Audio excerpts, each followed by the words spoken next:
conheço as tuas obras, o teu amor, a tua fé e o teu serviço e a tua perseverança, e as tuas últimas obras mais numerosas do que a primeira. E quando a gente vai para a carta de Éfeso, a gente vê uma diferença. Porque Éfeso tinha o primeiro amor, mas a advertência contra essa carta é de que aquela igreja ela não estava cultivando o primeiro amor. E aqui nessa carta, né, por mais que a gente vai ver umas coisas muito ruins acontecendo depois, né, a gente consegue ver também que ela tem as últimas obras numerosas, né? Mais numerosas do que a primeira. Então, é um povo dedicado. Não deixa de ser um povo dedicado. Por mais que a gente vai ver as observações que vão ser colocadas ali, esse é um povo de perseverança, um povo dedicado. Mas as advertências de Deus que vêm para essa carta, elas são fortes, tá? Elas são fortes e a gente vai ler aqui no versículo 20. Eu vou ler um pouquinho mais do que o versículo 20 para a gente conseguir colocar os pontos. Diz assim: tenho, porém, contra ti o tolerares que essa mulher Jezabel, que a si mesma se declara profetiza, não somente ensine, mas induza e seduza os meus servos a praticarem a prostituição e a comerem coisas sacrificadas aos ídolos.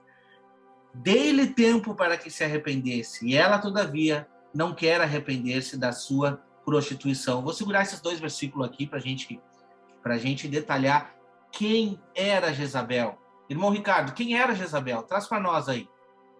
Então, Jezabel foi uma profetisa e foi mulher de Acabe.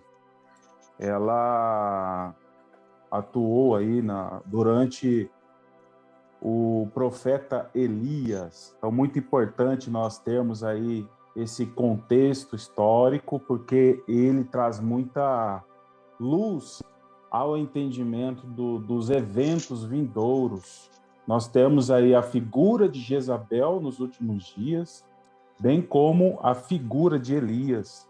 Importante salientar que essa questão da igreja de Tiatira aceitar, tolerar a prática de Jezabel, consentir, permitir que essa doutrina entre dentro da igreja é muito sério, porque nós percebemos isso acontecendo hoje em dia.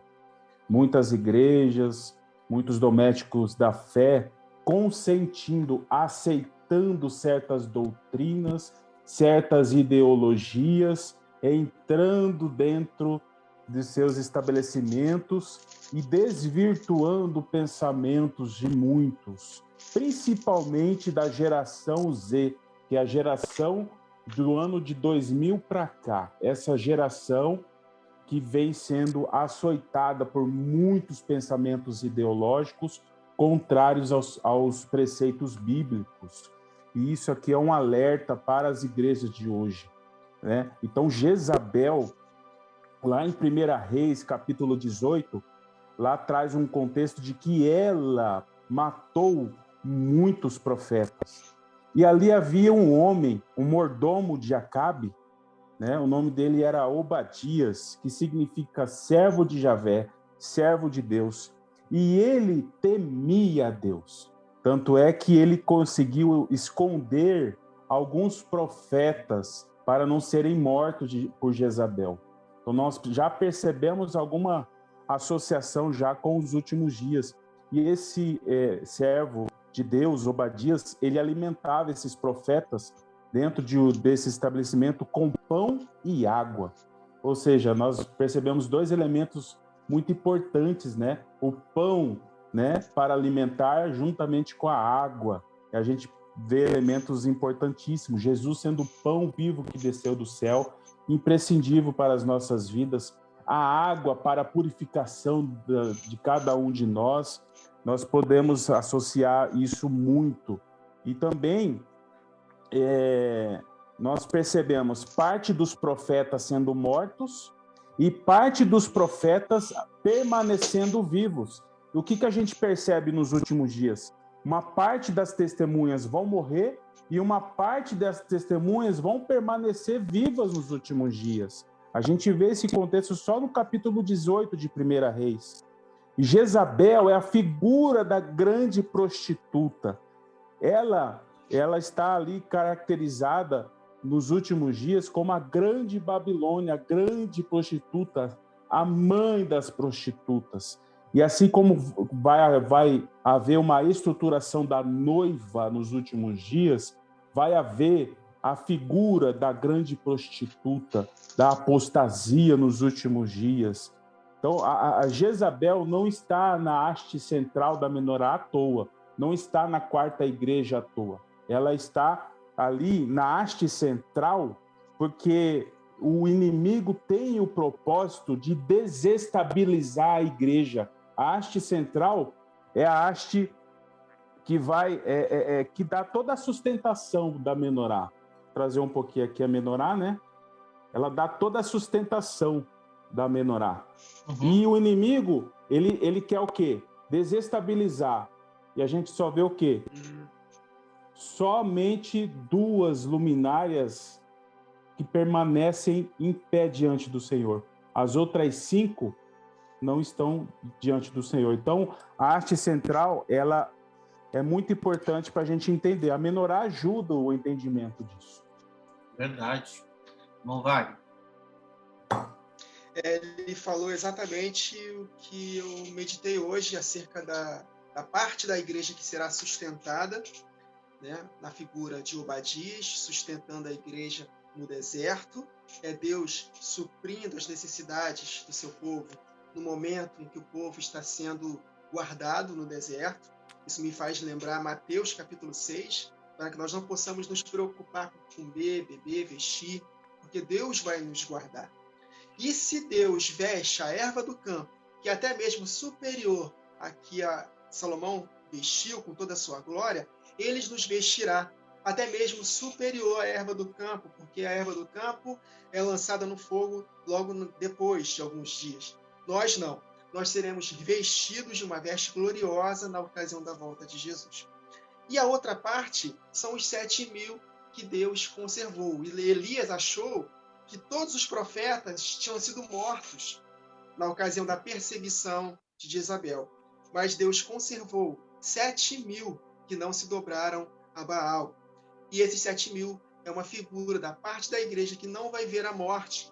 E depois, um pouco mais adiante, nós vemos o arrebatamento de Elias para não ver a morte. Então está tudo conectado, né? As profecias na palavra de Deus, se é que podemos dizer assim, elas são cíclicas. Então o Apocalipse, ela é um compêndio de tudo que aconteceu no Antigo Testamento e vai acontecer novamente, só que em escalas superiores na ocasião da última semana, né? Então, falando de Elias, Elias também ele profetizou para que não chovesse por 3 anos e meio, no contexto de Jezabel. Né? Nós sabemos que as 2 testemunhas, na primeira metade da última semana, vai fazer com que não chova durante 3 anos e meio. Nós teremos perturbadores de Israel, assim como Elias foi chamado por Acabe de perturbador. Agora, interessante, eu lembrei da carta anterior de Pérgamo, que vocês falaram de Balaão. Então, Balaão, ele viveu no contexto de Moisés. As 2 testemunhas vão ser como Elias e como Moisés. E Balaão, ele armou ciladas para que o povo de Israel comessem comidas sacrificadas a ídolos e prostituição. Exatamente o que a própria Jezabel, esse espírito de Jezabel que estava nessa mulher de Tiatira, que também estava induzindo os filhos a comerem alimentos sacrificados a ídolos e a prostituição. E o interessante, que foi até a mãe do Wagner que falou, também podemos ver como um contexto espiritual, porque essas pessoas estão se apostatando da fé, se alimentando de uma comida espiritual do maligno que é contrário à palavra de Deus. Por isso que nós vemos hoje o espírito do anticristo atuando de uma forma mais intensa na vida de muitos líderes que estão relativizando a palavra, que estão pregando uma graça desequilibrada, tudo é amor, então Deus vai salvar a todos, independente das nossas obras. Então, aos poucos, essa ideologia satânica de Sodoma e Gomorra está se infiltrando na igreja. E Jesus falou que devido ao aumento da maldade, o amor da igreja se esfriaria de quase todos. Por isso que nós temos que perseverar na comida espiritual, que é a palavra de Deus, meditando nela dia e noite, para que nós não possamos ser seduzidos por Jezabel. Porque vai haver muita sedução. Jesus falou isso em Mateus 24, que muitos se levantarão e enganarão, farão tão grandes sinais que enganariam até mesmo os escolhidos. Então nós devemos tomar muito cuidado, pedir muito discernimento de espírito, se envolver com a palavra de todo o coração e permitir que o Espírito da verdade nos guie em toda a verdade, para que não sejamos seduzidos, porque Jesus falou, tendo como base os profetas, de que o amor da igreja vai se esfriar de quase todos. Essa é a apostasia. Então devemos tomar muito cuidado. E, para concluir, em 1 Reis 18, quando Elias desafiou os 450 profetas de Baal, também haviam mais 400 profetas que estavam comendo na mesa de Jezabel. Eu creio que esses profetas foram profetas que se desviaram e se alimentaram da comida de Jezabel. E é exatamente o que estava acontecendo em Tiatira, literalmente também naquela época. Essa mulher estava seduzindo muitos filhos para a apostasia, e Deus está dando tempo para arrependimento. Assim como, depois que Elias fez aquela oração em que desceu fogo do céu, o povo de Israel ali se ajoelhou e se arrependeu, confessando que só o Senhor é Deus. Então, vai haver, através do ministério das duas testemunhas, tanto salvação. Agora, na segunda metade em diante, quando a marca da besta foi instituída definitivamente, aí não haverá mais arrependimento. Será impossível a recondução ao arrependimento, conforme está escrito em Hebreus capítulo 6. Então, de fato, esse texto de Apocalipse 2, 19 a 22, mais ou menos, né, que nós lemos, é muito profundo, e Deus comparou essa mulher com Jezabel, fazendo uma alusão àquilo que aconteceu na época dos reis, que vai acontecer novamente no tempo do fim, e nós devemos estar muito atentos para que não sejamos seduzidos por esse espírito. Amém, amém. Trazendo até, eu anotei esse texto aí, irmão, trouxe ele aqui, de 1 Reis 18. O irmão falou aí a respeito de Elias e dos profetas de Baal. E interessante que a perturbação foi tão grande naquela época que Jezabel colocou a culpa em Elias. Vocês já viram isso? Olha só o que o texto diz. Eu vou ler a partir do versículo 13, porque é interessante. E é importante nós vermos o que aconteceu naquela época. Porventura não disseram ao meu senhor o que fiz quando Jezabel matava os profetas do Senhor, como escondi a 100 homens dos profetas do Senhor, de 50 em 50, numas covas, e os sustenteis com pão e água? Olha só, e agora dizes tu, vai e diz ao teu senhor, eis que aqui está Elias, ele me mataria. E disse Elias, vive o Senhor dos exércitos, perante cuja face estou, que deveras hoje me mostrarei a ele. Olha que interessante. Então foi Obadias encontrar-se com Acabe e lhe o anunciou, e foi Acabe encontrar-se com Elias. Olha o que aconteceu nessa conversa. Então disse ele, eu não tenho... Não, desculpa.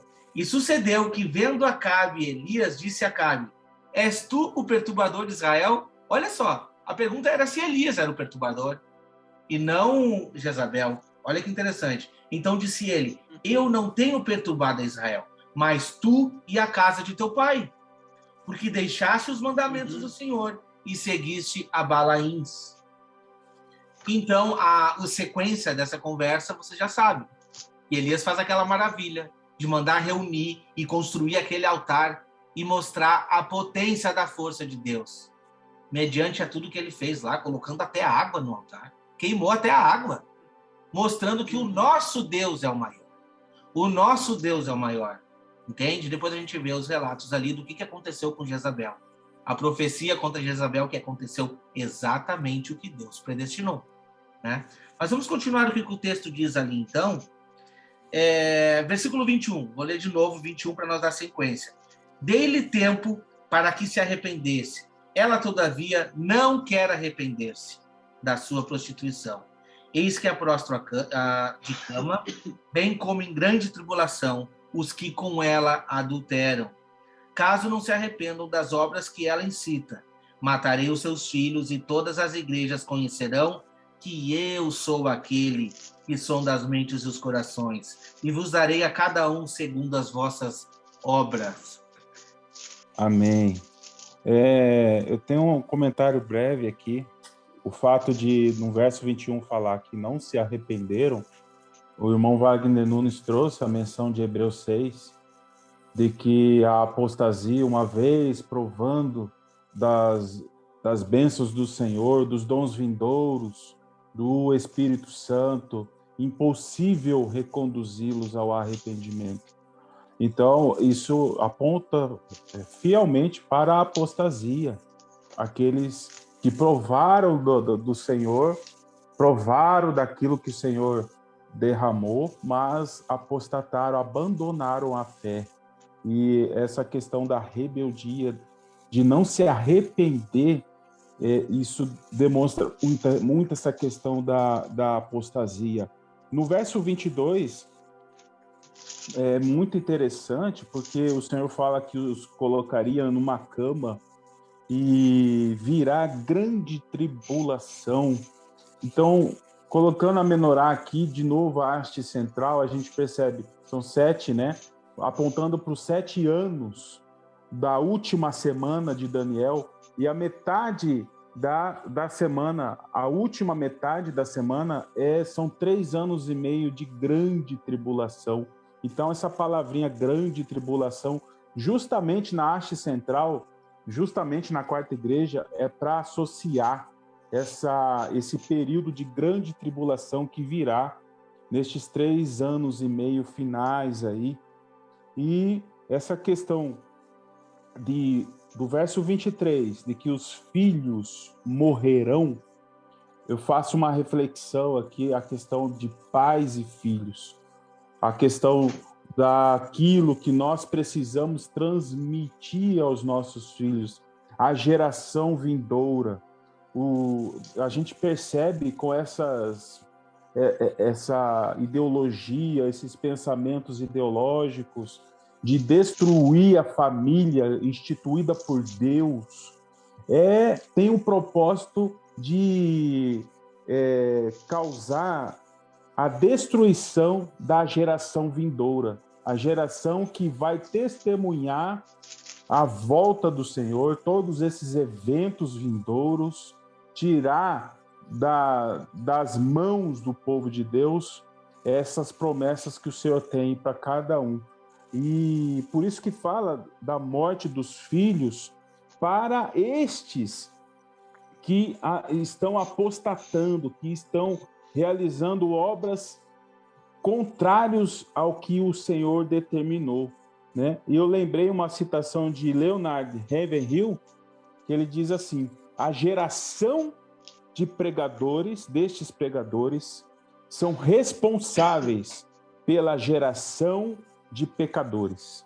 Então, essa geração atual é fruto de gerações passadas que deixaram de transmitir fielmente a palavra do Senhor.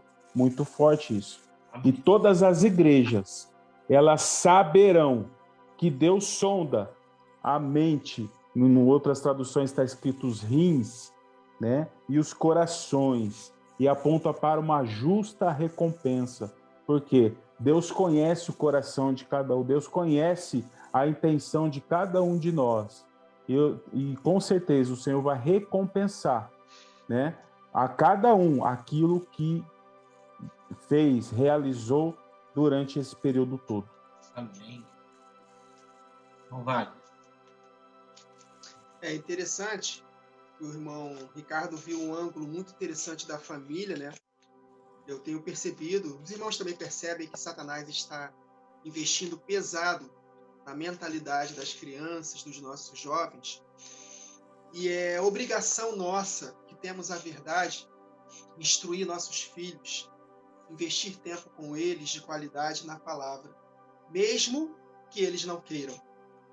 Porque se a gente depender deles quererem, vai ser muito difícil. Então, eu tenho essa experiência. Muitas das vezes, meu filho não quis fazer um devocional comigo, fez com cara empurrada, mas no decorrer do devocional ele se animou e falou: pai, que legal, palavra maravilhosa. Então, Isso é dobrar a carne, porque Jesus falou que o espírito está pronto, mas a carne é fraca, é uma luta muito grande. Então, nossos filhos, eles estudam, eles têm o lazer deles, e Satanás está investindo pesado também no entretenimento, para que eles possam estar distraídos e não tenham cabeça para se encher da verdade. E, infelizmente, em boa parte das igrejas também, as estratégias feitas para os nossos filhos não são estratégias poderosas na palavra. São também distrações dentro das próprias igrejas, uma música maneira, uma fumaça, não tem nada contra isso, né? Mas uma estratégia que querem fisgar nossos filhos com estratégias. Mas, na verdade, o que vai fisgar nossos filhos é a palavra de Deus, genuína, como está escrito. Deuteronômio 6, está escrito: ensine essa palavra para seus filhos, deitando-te, levantando-te, andando com ele no caminho, antes de comer. Ou seja, ensine a palavra genuína, como está escrito. Então, realmente, Satanás está investindo pesado contra nossos filhos. Mas há também um outro ângulo, né, obviamente, que esses filhos de Jezabel podemos dizer que são os seus discípulos. Podemos dizer os marcados pela besta. São as pessoas que se apostataram da fé, foram marcados, tiveram tempo para arrependimento, porque eles viram, na primeira metade da última semana, as duas testemunhas, cheios do poder de Deus, pregando a palavra, ensinando a verdade, manifestando o poder de Deus, e eles não tiveram esse tempo. Deus está dando tempo para arrependimento, ou seja, no contexto escatológico da última semana, o tempo foi dado na ocasião das duas testemunhas, a igreja. Então, o tempo é esse. Ainda que eles estivessem fazendo coisas terríveis, até mesmo se apostataram, na primeira metade da última semana, há uma esperança, porque Deus está dando tempo para arrependimento.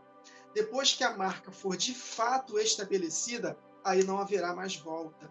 E aí verá o juízo de Deus, porque no próprio decorrer da semana, da última semana, e também da segunda metade em diante, mesmo com a igreja fugindo para o deserto e a outra sendo morta, Deus vai continuar mandando os seus juízos na terra. Então, até o juízo definitivo na ocasião da volta de Jesus. Tanto que, quando ele volta, suas vestes estão vermelhas. Conectando com Isaías, se não me engano é 62, está escrito lá que é o vinho da ira do furor de Deus pisado por Jesus. E suas vestes são picadas de sangue. Por isso que ele fala: matarei não somente essa mulher, que podemos dizer o anticristo, e também matarei os seus filhos e todos os que adulteram com ela, para que todos saibam que eu sou aquele que sonda mentes e corações e retribua a cada um de acordo com as suas obras. Isso aconteceu de forma literal também. Essa mulher foi punida, provavelmente, a Bíblia não diz se ela se arrependeu, mas provavelmente não se arrependeu, porque Jezabel não se arrependeu. Se Jesus chamou de Jezabel, porque não se arrependeu. Os profetas poderiam se arrepender, mas os profetas de Baal também foram mortos por Elias. Eu só não consegui enxergar que os outros 400 foram mortos, se os irmãos souberem. Mas houve, de fato, haverá também os juízos de Deus. Houve juízo de Deus, literalmente, sobre esse povo. Me fez conectar com Atos, capítulo 5. Ananias e Safira foram fulminados diante de Pedro e dos apóstolos, porque mentiram para o Espírito Santo. O ambiente ali era de uma santidade tão tremenda que não tinha mais espaço para brincadeira, para mentiras. E, da mesma forma, as duas testemunhas tão cheias de poder, não vai haver mais espaço para brincadeira, e haverá limpa.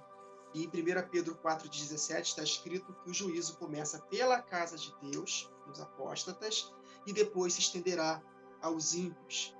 Então, meus irmãos, finalizando essa passagem de 21 a 23 de Apocalipse, 2, Deus ele vai julgar mesmo. Então, isso é totalmente contrário a uma mensagem desequilibrada que estamos ouvindo em boa parte das igrejas, que Deus só é amor, que Deus não castiga.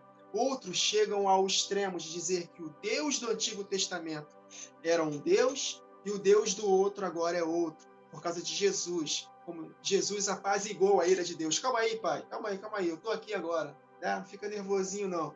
Agora é só graça, só bênção. Não castiga mais. Não, meus irmãos. O mesmo Deus, ele não muda. Ele é o mesmo ontem, hoje e será eternamente. Então, por isso que Satanás influencia muito a mentalidade das igrejas, pregando essa graça e esse amor desequilibrado. Os que semeiam para a sua carne não vai colher bênção, vai colher morte. E os que semeiam para o Espírito, andando em santidade, obedecendo a Deus, perseverando até o fim, colherão a vida eterna. E Pedro, quando fala na sua carta, se vocês têm por pai a Deus, né, eu estou falando de cabeça aqui, andai com temor no tempo da vossa peregrinação, né, porque esse Deus, ele vai julgar cada um de nós de acordo com as nossas obras. Está em 1 Pedro, se não me engano, é capítulo 4. Então, nós devemos nos portar com temor. Ah, paizinho, te amo. Beleza. Nós podemos chamar nosso Deus de pai, ele é amor, mas também ele é fogo consumidor. Olhos como chama de fogo. Então, nós temos que tomar muito cuidado para não brincarmos com Deus. Então, é necessário o equilíbrio hoje em dia. Nós devemos considerar não somente a bondade de Deus, mas também a sua severidade. E isso gera temor, que é o princípio da sabedoria. Falando nisso, irmão, agora eu vou trazer a minha parte que é a respeito desses textos para a gente avançar, tá?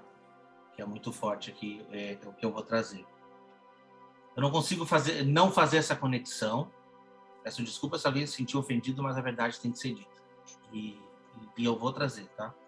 Quando eu leio ali, tem, porém, contra ti, tolerais essa mulher de Jezabel, que a si mesmo se declara profetiza e não é, e ainda ensine e seduza os meus servos a comerem comidas sacrificadas a ídolos, né, e praticarem prostituição. Eu faço uma conexão com a igreja da onde eu saí, meu, tá? E sinto muito se você está assistindo e se sente ofendido, mas eu vou fazer essa conexão e eu vou falar aqui para você. Quando uma pessoa se declara profetiza e as suas profecias não se concretizam, ela é falsa. Esse é o primeiro ponto. Mas muito mais do que isso, quando essa pessoa se declara profetiza e os ensinamentos nos incitam a interpretações errôneas da palavra de Deus e a fazer coisas que não agradam a Deus, isso se torna muito grave, tá? Infelizmente, isso ocorre dentro da instituição adventista. Eu trago o nome aqui, sem problema nenhum. Se existem pessoas lá dentro que a gente ama, fiquei muito tempo dentro dessa instituição, mas, infelizmente, eles toleram. E essa advertência é para você também. Essa advertência é para você que está dentro dessa instituição. Conheça muito bem essa mulher a quem você segue como profetiza. Como muitos dizem, luz menor. Não é, já passou de ser luz menor dentro da instituição. Porque se a Bíblia não se encaixa dentro das profecias dela, então a Bíblia está desatualizada, sendo que deveria ser o contrário. Eu tenho feito aqui no canal muitos vídeos tentando mostrar as profecias. Meu intuito aqui não é atacar a igreja, muito pelo contrário, a gente preza muito pelas pessoas. Eu estou aqui prezando pelos meus irmãos, porque eu estive aí dentro por muito tempo. Mas o tolerar essa mulher e as profecias errôneas dela, não só a questão de profecia, mas os ensinamentos, sabe? Isso acaba nos atrasando. Isso acaba nos deixando muito além das revelações bíblicas, propriamente dita, tá? E as pessoas se apegam num detalhe, sabe? Que o versículo 24 nos traz aqui, né? As coisas profundas de Satanás. Por quê? Ela se diz ter um anjo relator que revelou tudo para ela. Vocês sabiam disso? Está nos livros dela. O meu anjo relator me disse. E quando a pessoa me perguntou sobre isso uma vez, eu respondi para essa pessoa, eu acredito nela. Quando ela disse que teve um anjo relator, eu acredito profundamente. Agora, da onde que é, eu não sei. Por isso eu aplico esse texto aqui. Essas são as coisas profundas de Satanás. O que te desvirtua da verdade é coisas profundas de Satanás. Sinto muito em te dizer. Pesquise sobre ela. Se você pesquisar, eu costumo dizer assim, se todo adventista lesse os próprios livros dela e comparasse com a palavra de Deus, não ia ter dúvida. Porque a palavra de Deus se explica e mostra que todas aquelas falsas profecias não se cumpriram e nunca, jamais vão se cumprir, porque não tem como se cumprir. Não tem como, biblicamente, não tem como. Então, o que a gente está combatendo aqui não são pessoas, são doutrinas. E o anjo dessa igreja está nos advertindo. Não temos que tolerar essa mulher Jezabel. Não temos que tolerar essa falsa profetisa. Eu digo para você aqui, não temos que tolerar Ellen White. E nenhum outro profeta que se levante exclusivista. Entende? Porque o poder que foi dado para todos os apóstolos, se a gente for ver na palavra de Deus, todos os profetas caíam em terra, prostrado, reconhecendo a sua pequenez. E essa mulher que se dizia superpoderosa segurava uma Bíblia na mão por 2, 3 horas. Eu nem quero debater isso, se é ou se não é possível. Mas a questão é os escritos, a questão é todas as profecias, tá? São coisas profundas de Satanás, sinto em te dizer. Coisas profundas de Satanás, e você precisa se livrar disso e se arrepender. Porque daí vem, né, o versículo 24.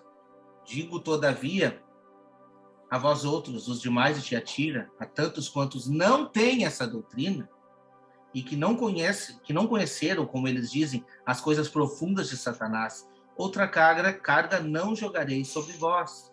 Tão somente conservai o que tens. E o que eles têm? Ele tem o que foi descrito lá no versículo 19. As obras, o amor, a fé, o serviço, a perseverança e as últimas obras que são maiores que as primeiras. Você não precisa de um profeta que se levantando falando contrário à palavra de Deus. A palavra de Deus é suficiente para a minha e para a sua vida. Somente a palavra de Deus. O que for contrário à palavra de Deus, você tem que descartar. Sinto muito. Essa é a verdade. É o meio que um desabafo que eu estou fazendo aqui, mas é preciso, irmão Ricardo, é preciso. Amém. Amém. É importante porque nós precisamos entender qual era a doutrina dos apóstolos. E a gente precisa resgatar. O Senhor quer restaurar todas as coisas. E uma coisa muito importante que Deus quer restaurar é a doutrina que Jesus deixou para os apóstolos. E isso vai voltar com as 2 testemunhas. O nome de Jesus.